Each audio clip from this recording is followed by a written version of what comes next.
Welcome to our first community show. This is the first in a series of videos which will showcase works in progress, questions and answers, list reviews, and battle plans, all focused on Legions Imperialis. My hope is that these videos will foster a larger community for the channel and for Legions Imperialis in general. So let's start off with some work in progress photos from myself and from some of my friends in our local area. This is a Baneblade that I painted up probably about a year ago now. And you can see I have spent a fair bit of time on this. This is, I think, the second army that I painted for Legions Imperialis, and you've probably seen it in many of the battle reports that have been featured on the channel up to this point. I followed Richard Gray's tutorial on painting his Leman Russ, which came out, I think, a month or so after the game was released.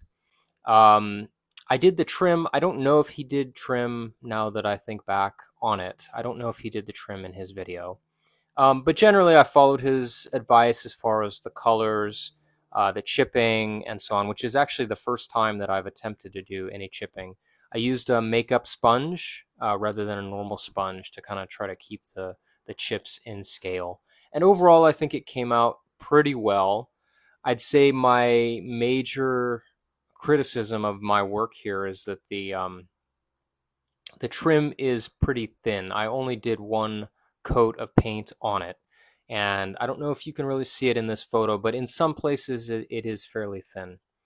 So if I was going to make a display model, I'd probably do a second coat over the trim, but for a game model, I think it does the job. Once it's on the table, you can't really notice any of that thinness, that lack of coverage. This isn't the finished model. I notice here in this photo that I didn't paint the mirrors, the lenses in all of the cupola, periscopes, and so on.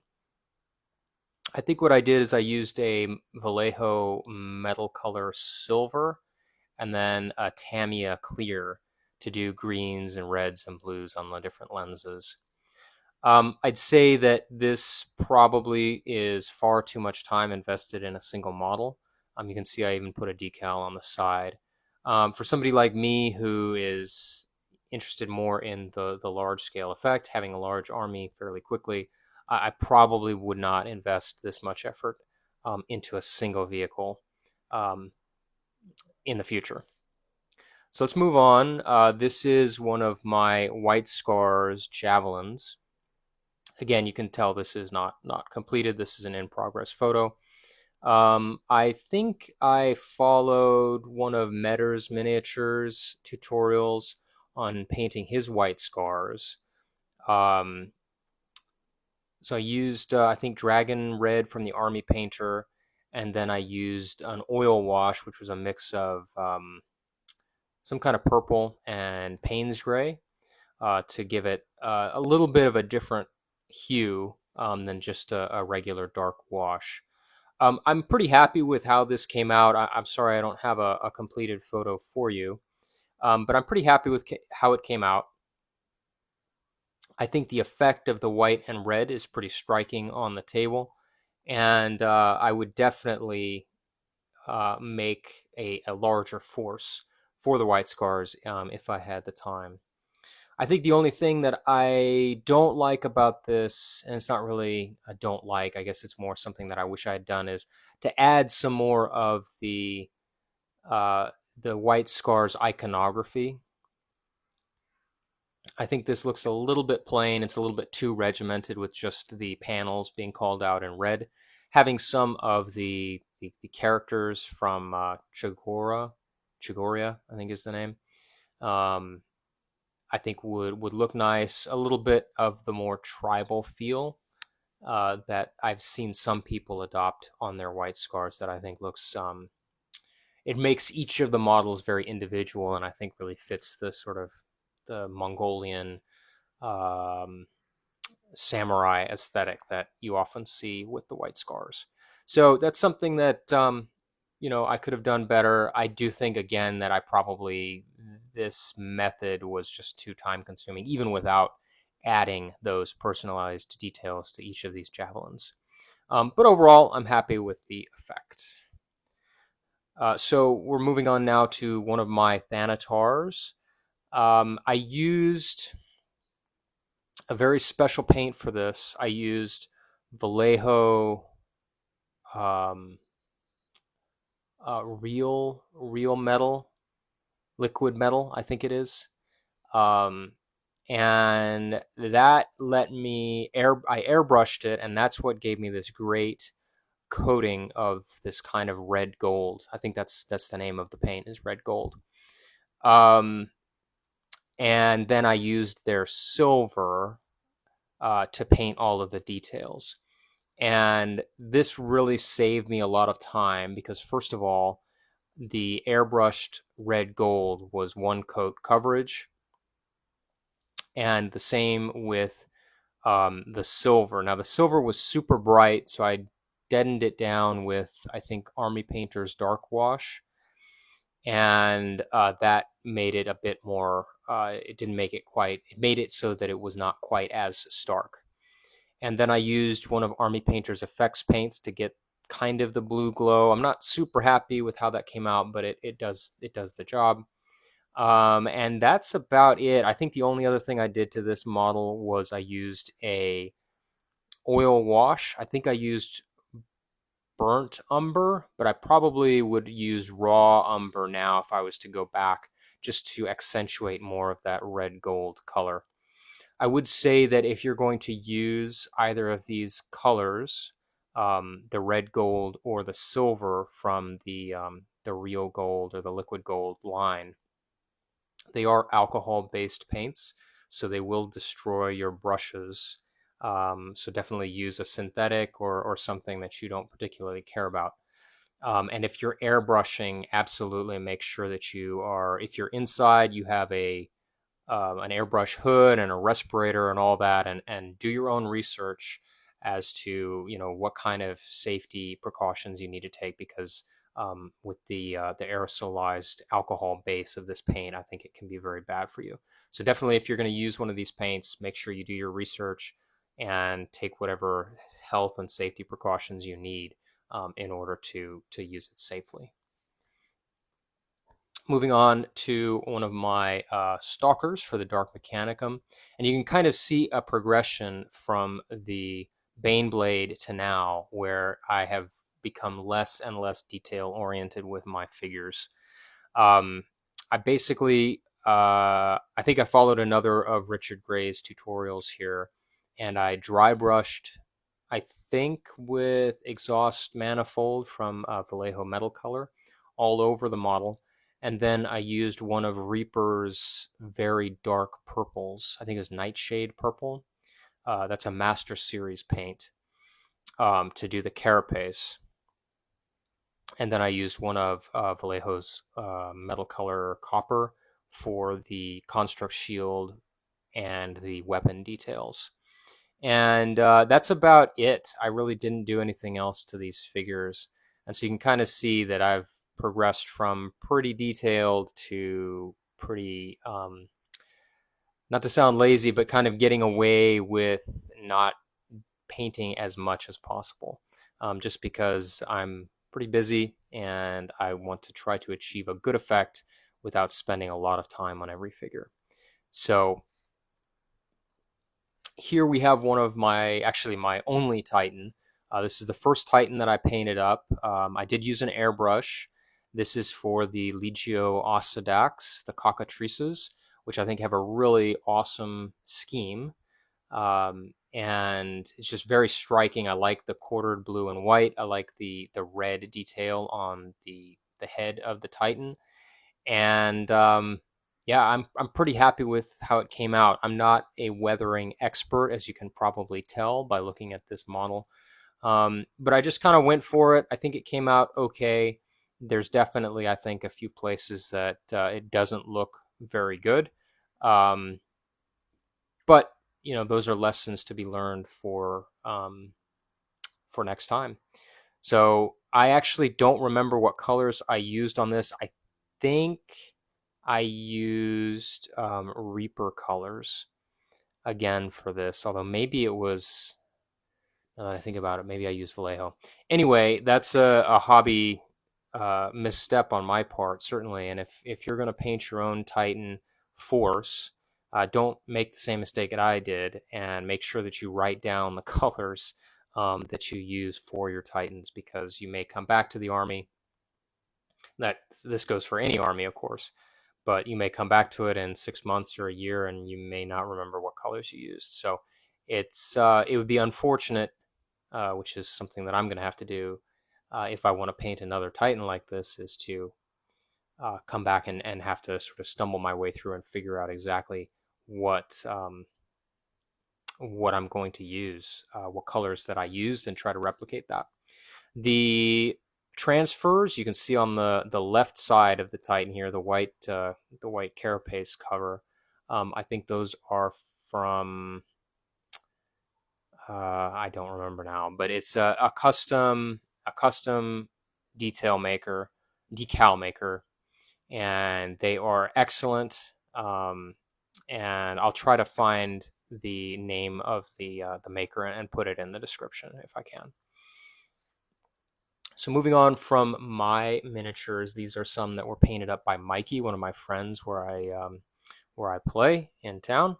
And these are some las rifles for the Solar Auxilia. You can see he's done a really great job of making these really stand out on the table, I think. Obviously, they're still on the sprue, but I think it's pretty clear that once these are on the base, on the table, they're going to have that sense of completion, and they'll really catch the eye with the green helmet, the brown boots, the different colored las rifle. These are all things that are going to make the model feel complete without necessarily having to spend a lot of time detailing each individual figure. So I think Mikey did a really great job here. They really have a lot of personality, I think, and I think they're going to look great when he gets this force completed. Here's some of his World Eaters. The World Eaters are one of my, I don't really like the Legion, but I really like their, I guess, pre-heresy color scheme with the white and blue. I think it looks really sharp, really stands out on the table, and I'm looking forward to seeing Mikey get more of this force painted and on the table, because I think it's going to look great when he does. So here's some in action, actually, as evidence of what I just said. This is from a tournament that we played.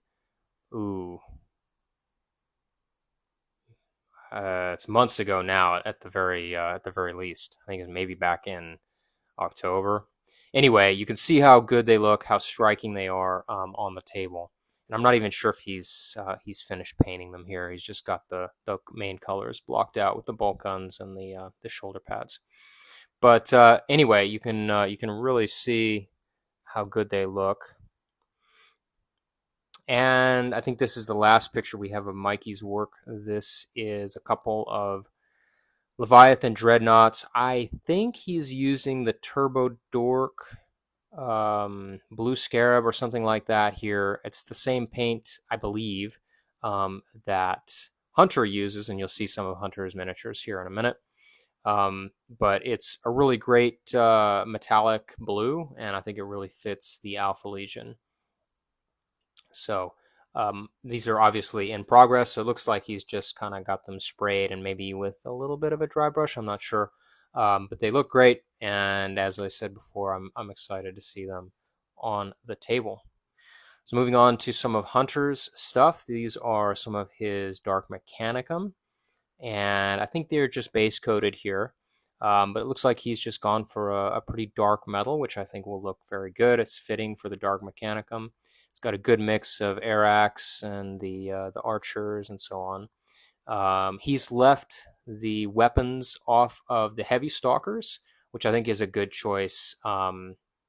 First of all, you probably want to be able to swap them out just because they're so different, and you want to be able to change out your stalkers for different use cases. But I think it also makes them easier to paint. Let's see. So this is one of the new Mastodon models, which Hunter has painted up. And you can see again this bright blue color. Actually, now that I think about it, maybe this is a different. It looks very different from what Mikey did with his Leviathan. So maybe they're using different colors here. Um, in either case, you can see how well Hunter has painted this up. It's really, I think, very well done in the sense that he seems to have sprayed the mastodon with the blue, and then he's done a very good job of breaking up the model with different accent colors. So you can see the green lenses, the metal accents, the weapons, the weathering. It looks like on the tracks he's got there, and all of that contributes to a really cohesive model.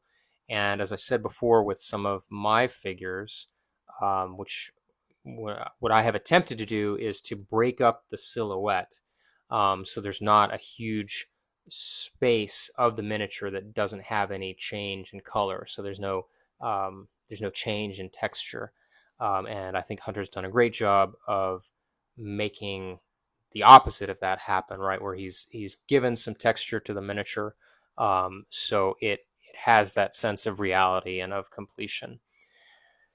And we can see one more here, and we're getting into one of the conversions that he's done. I'm going to show you a little bit more about that in a second, but he's modeled the one closest to us with the doors open. And he's done that because he has added a LED to the interior of the Mastodon and put a Terminator ready to disembark. So this is a really cool conversion that Hunter has done.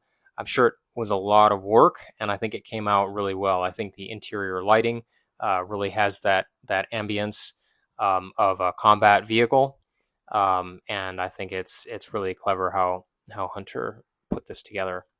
Um, I've never quite experimented with LEDs before, but this is sort of inspiring me to maybe try my hand at it. That's all we have for works in progress today. We do have a short Q&A session. These are just some questions to maybe talk about Legions Imperialis. And the first one is, how do you make an army visually distinct on the table? And I think I talked about this a fair bit in my how to successfully paint a Legions Imperialis army. But I think the main thing is something that we just discussed, is making sure that your miniatures are not, that they're broken up, that the surface of the miniature does not have huge expanses of a single color. Even if you haven't necessarily put a lot of colors on the miniature or painted it particularly well, I think that if you have a sharp, bright color, especially because these are so small, they need to have that pop. Um, if you have something that's breaking up the silhouette, if you have that bright color, just like I was showing you my Baneblade, if the Baneblade did not have the trim painted, it would look very gray and drab, and I think very incomplete. But with the trim breaking up those huge surfaces of metal plating, it really, it feels more alive. And I think that's what you really need to try to do. Even if you're not a great painter, like it doesn't really matter with Legions Imperialis, because the miniatures are so small, because you're going to not really be looking at them except when they're on the table from 3 feet away. It's much more important about the overall effect is much more important, and having that the breakup, the texture that we were talking about with Hunter's Mastodons, I think is what's going to give your force the visual appeal that will make a strong and lasting impression. So moving on to the next question, will we ever see Xenos armies? And this gets brought up a lot, and I think there are two aspects to it. I think there's one camp that wants to see Games Workshop release this game for Warhammer 40,000, which is, of course, the original release with Epic AU and so on. Or not Epic AU, but Epic 40K, Epic Armageddon, I should say, and so on. And then there's another camp, I think, that wants to see Xenos armies in a Great Crusade expansion. So things like the Eldar, the Orcs are all present in the galaxy, of course, during the time of the Great Crusade.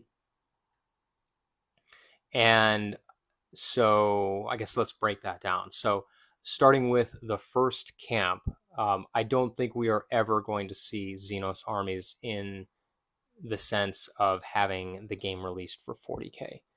Um, and I think there's a couple of reasons for that. The first is that, as far as I know, and I think this is fairly well established, Xenos armies just do not sell very well. And I mean, this is just the constant conundrum, right? People are always upset when Games Workshop releases another Primaris Lieutenant, whatever it might be. I think there was a big controversy about Marnius Calgar getting a third miniature in like the last 5 years or something like that. But the problem is that's what sells. Xenos armies just are not as popular. People like Space Marines, people like the Imperium. And as far as I know, again, I'm not an insider. I don't have access to Games Workshop's sales figures, but everything that I've read and seen and heard over the last 5-10 years of keeping tabs on Games Workshop and Warhammer says to me that 40K does not sell well when it comes to Xenos armies. So this is already a niche game, and I just don't think that they're going to release a revision of the game for 40K. Not to mention the fact that it would balloon the amount of game design work that would have to be invested to design, balance all of the Xenos races. And to bring up game design, I've already mentioned multiple times in previous videos how Legions Imperialis they've attempted to fix this problem with some of their design choices, but the game is not very granular.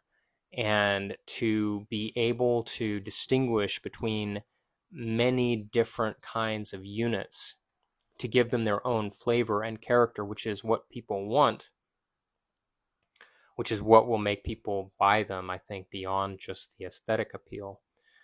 I just don't think it's possible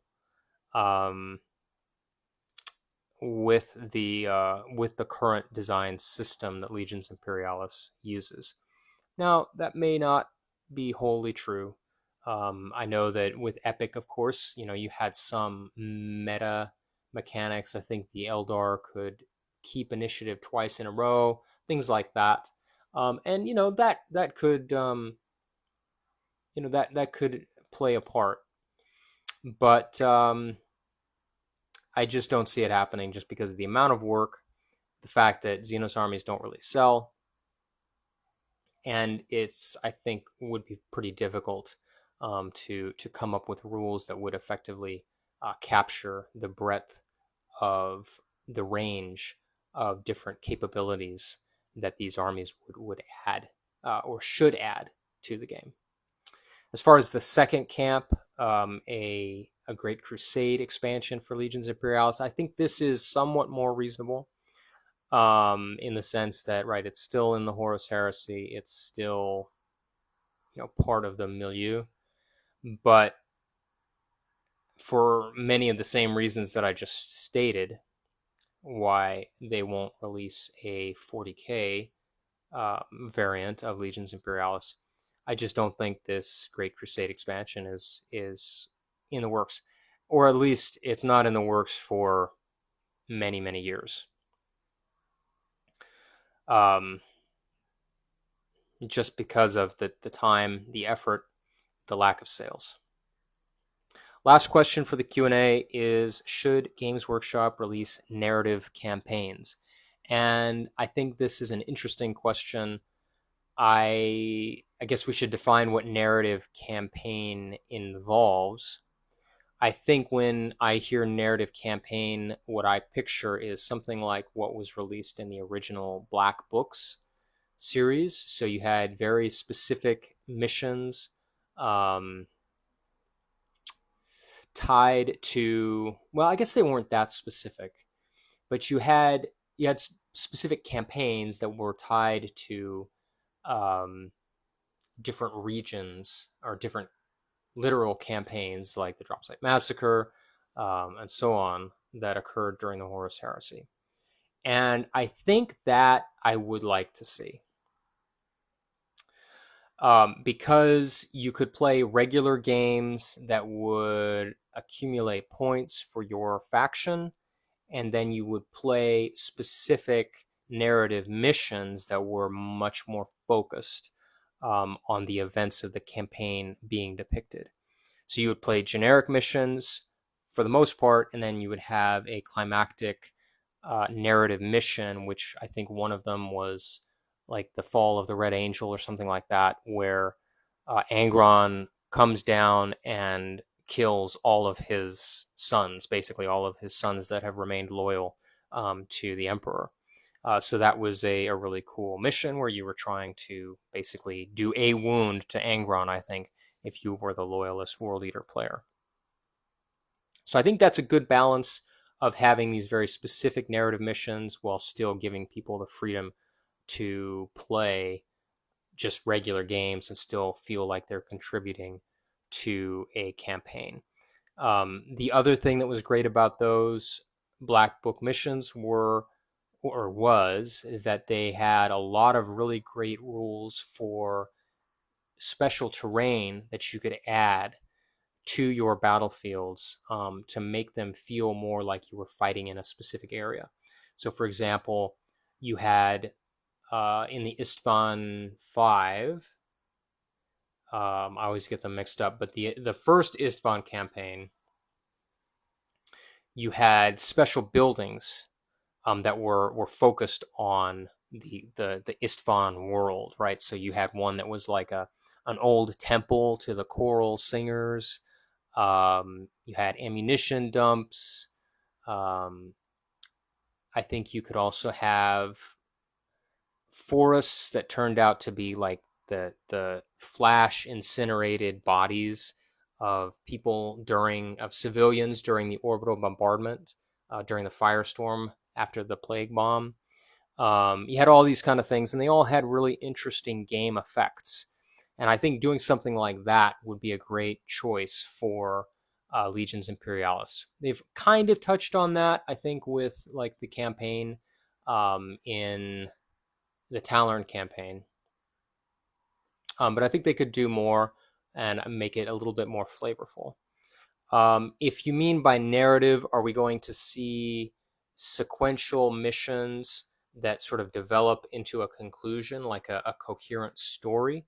I don't think that's ever going to happen. Probably because there are too many issues with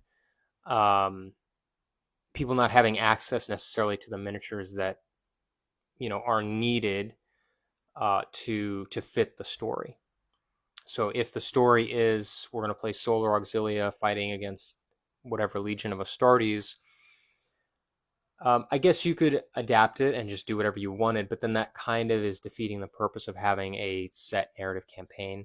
It's kind of the same problem that you have with preset RPG adventures, right? Is that you're kind of locked into what's written in the book. And that can be restricting. It doesn't have to be if you have a good game master, but that the whole point of a pre-written adventure is to make the game master's life easier. And if you just kind of ignore what's written, I'm not sure what the point is of having the pre-written material. So to make a long answer somewhat short, I would say that yes, I think Games Workshop should and could release more flavorful, more narrative campaigns. making better use of terrain and special rules for different formations and detachments. But I don't think we'll ever see a campaign with a very strong narrative focus unless it's something like the Siege of Terra, where everybody's sort of gathered together and there's not really, it's just going to have a much stronger sales potential at the end of the day. Okay, so moving on to the next segment, we have a list review. Now, this is one of my old Solar Auxilia lists. I think I put this list together probably a year ago or so. And this is, I think, it looks like it's a 2,000 point list for the Solar Auxilia. And it's made up of 3 formations: a Solar Auxilia sub cohort, a Pioneer Company, and a Lehman Russ Spearhead. So again, this is before the Liber Strategia, so there are definitely going to be some things here that are a little outdated. But let's take a look at the list. We got the Solar Auxilia sub cohort. We've got the Legate Commander detachment. Okay, 2 Las Rifle Tercios, and here I've added Velatari directly to these Las Rifle Tercios. And I'm not sure if I would do that again. I think I do prefer to have my Velatari in their own independent detachments, just because I think you want to be able to charge those Velatari in to where they're going to do the most good, rather than having them not concentrated. The nice thing about attaching them to the Las Rifle detachment is that it is a buffer, because the Las Rifle auxiliaries are just not very good in close combat. If they're stiffened with some Velatari, it's going to give them maybe enough of a punch that your opponent is really going to have to invest some dedicated close combat troops to digging them out of whatever position you've put them in. I think to do that, though, I probably would only do 2 Velatari per section rather than having 4. In a support slot, we've got the Ogren Karenite section with 8. And again, this is a pretty standard. I mean, the Ogrens are a great unit. They're just a little weak in terms of staying power, but they're a great close combat unit and definitely worthwhile. I've got some Dracosans here, and so it's pretty clear that these 3 Dracosans and the 2 detachments, the one with 3 and the one with 2, are intended to carry the Las Rifles and the Karenite Ogrens up the table towards an objective. We got some air support with an Avenger Strike Fighter, and that closes out the formation. The Pioneer Company has a tactical command, a full section of Velatari, some rapiers. I didn't put loadouts in this list, but I'm pretty sure that I would have given these the laser destroyers for some anti-armor punch. And then I have the Auxilia Tarantula battery. I probably would give these guys the anti-air missiles for some anti-air cover in the back line.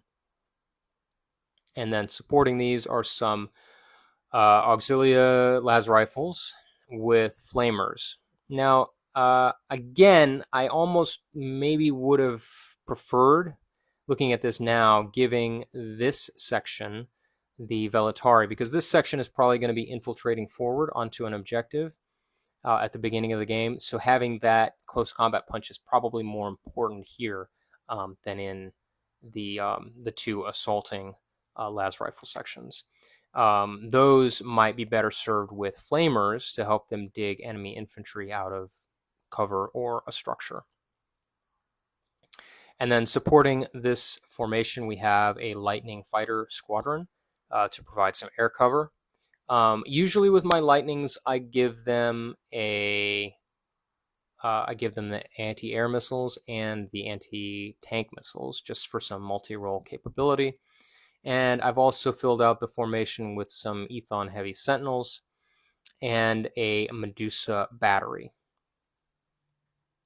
So this is an interesting thing. I probably wouldn't take the Medusa now, although with the heavy barrage, it has some interesting capabilities. But this might give the formation some capability to push up, damage a structure, destroy a structure, and then occupy whatever objective it was defending. The Leman Russ spearhead is pretty self-explanatory. We've got a tank commander, 2 Leman Russ strike squadrons with 4 Leman Russ.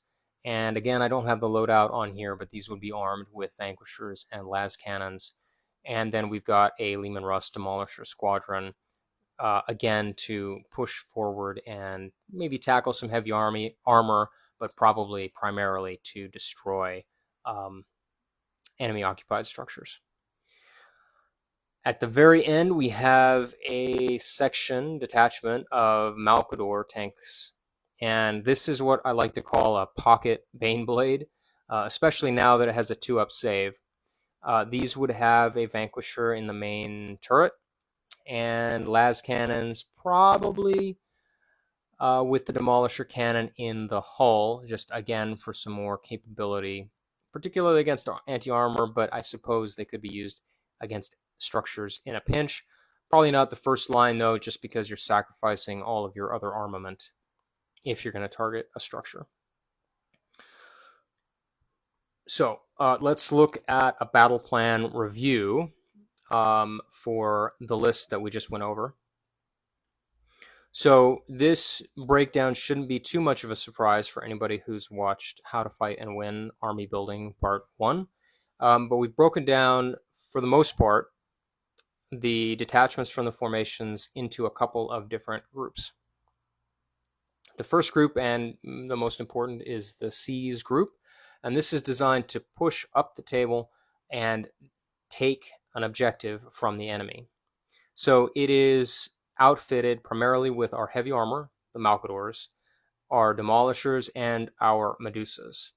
And the infantry are mounted in the Dracosans to give them a little bit of protection as they move up to support the armored assault. We also have an Occupy group. These are the las rifle and flamers, the rapiers, and the Velatari from the Pioneer Company. Now, again, this is actually, I'm just remembering this now, I believe that the rapiers can no longer infiltrate as of the Liber Strategia. So you'll have to forgive me there. But that was the plan anyway when I wrote this list. And then we have 2 retained groups. We've got one with vanquishers, with las rifles, and then the tarantulas to cover one of our friendly objectives.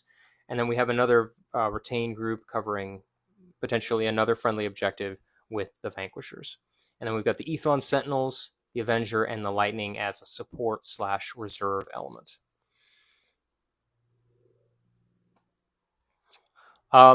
So looking at the first turn, the plan of the different groups is as follows. The Seize group is going to have the Dracosans march towards an enemy-controlled objective, probably deploy their infantry at that point while the armor is advancing ahead or just behind them to cover their approach. The Occupy group has infiltrated onto an undefended objective before the game started, and we've tasked one of our 2 retained groups, probably the stronger one, to move forward and support that occupied objective. The second retained group is just going to be tasked with defending a friendly objective. And meanwhile, the support, the Lightning, the Avenger, the Ethons, are acting as our reserve and air cover. So the Avenger is probably the primary reserve element, and the Lightning is going to be our primary air cover. On turn 2, the Medusas and the Demolishers are going to be destroying any enemy occupied structures near the objective, and the Ogrons will be making a close assault to clear out the objective, while the las rifles move up to actually hold it after the assault is finished. The Occupy group is going to continue holding down the objective they took during the infiltrate step, while the retained group, hopefully at this point, has arrived to support them. The second retained group is still going to be defending our friendly objective, and we're probably at this point going to be having to use our reserve in order to bolster that group from any enemy attack. Turn 3 through 5, I've left this a little bit vague. Obviously, after turn 3, it gets kind of hard to predict how a game is going. Also, I feel often the game has been decided by the end of turn 3, and turn 4 and 5 are just kind of mopping up operations. But our siege group is whatever's left of the Medusas, the Demolishers, and the Malcadors. They should be positioned fairly close to the enemy, so their short range on the Medusa and Demolishers is probably not going to be a major issue at this point if they're still kicking. They should be able to move up and engage the enemy effectively. The Malgadors have the anti-tank firepower and the staying power to last long enough to provide armor support to the Ogrins and the Las Rifles as they now retain the objective they seized in the previous turn. Everything else is pretty much the same. The occupied group is going to be continuing to defend the objective. The retained groups are going to be, again, retaining, preventing the enemy from taking those objectives from us. So let's think about this battle plan. There are, I think, a few flaws probably that we have identified in this review of the plan. The first, I think, is that there are insufficient close assault elements in the siege group. The Ogrins are probably, although this may be different now that they have 2 wounds, but at least when this list was written, they probably would have been significantly reduced in number by the time they actually make contact with whatever enemy they're trying to assault and clear out of whatever defensive position is covering the objective they're trying to seize. So the Ogrins need some backup. So they need another close assault element to really push through and carry that assault forward and seize that objective and allow the follow-up element, the Las Rifle Tercio, to occupy the objective once it has been cleared by the close assault elements. You might have noticed that one of our retain groups didn't have any infantry, and that is definitely a flaw. We almost certainly need an infantry detachment position with our second retained combat group. And we also don't really have a solid plan for our reserve. We do have the Avenger, which is going to be moving up to support the attack or to react to any backline offensive from the enemy. This is a good use for the Avenger. I think it does a good job at this. It has that significant amount of light AT fire, so it can handle deep striking Terminators, outflanking jet bikes, javelins, anything like that. I do think that probably the Ethons maybe need to have a better place here in this plan than just acting as the reserve. I suppose they could be retaining, but they don't really have the staying power, I don't think, for that. They probably need to be pushing up, providing, using those missile launchers, the multi-lasers to kind of clear out maybe some lighter threats from the siege group. We also don't have any capability to do outflanks or any deep striking capabilities. We do have some infiltrate from the Pioneer Company, but we really need something, I think, in this list that is going to provide some reactive capability, which, of course, the Astartes excel at with their drop pods, their termites, and so on. So if I was to rewrite this list, I would probably get rid of the Ethons, add another infantry detachment, maybe think about removing one of the aircraft and just to get enough points, and maybe plussing up some of the ground-based air defense to make up for that. So I think this list is an interesting one. But I think it does have some significant flaws and probably isn't something that I would play maybe more than once without tweaking. My hope is to do one of these videos pretty regularly. My thought was once a month, but of course that depends on the volume of submissions for the different segments. At the present time, my plan is to restrict submissions to channel members only.